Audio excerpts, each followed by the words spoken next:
EVM विरोधात सोलापूर जिल्ह्यातील मारकवाडीमधील पहिला एल्गार पुकारला।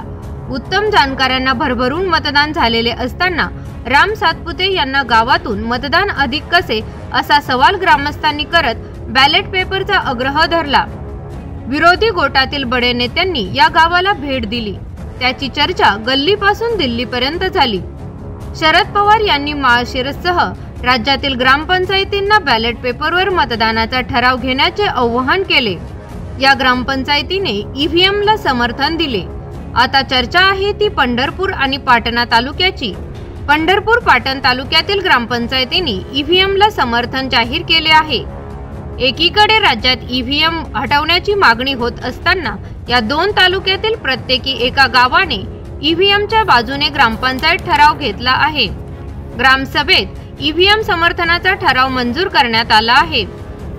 शरद पवार यांच्या वाढदिवसाच्या दिवशीच ग्रामपंचायतीने बहुमताने हा ठराव मंजूर केल्याचे समोर येत आहे। यावरून राज्यातील स्थानिक स्वराज्य संस्थांमधील निवडणुका चुरशीच्या होतील हे वेगळे सांगायला नको। पंढरपूर तालुक्यातील लक्ष्मी टाकळी ग्रामपंचायत ही ईव्हीएमच्या बाजूने मतदानात उतरली आहे।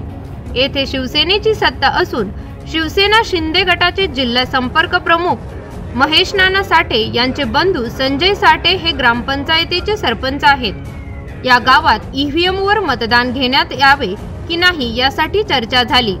त्यानंतर ग्रामपंचायत सदस्यांनी हात उंचावून ईव्हीएमवर मतदान व्हावे यासाठी संमती दिली। या विषयाचा ठराव मंजूर केला।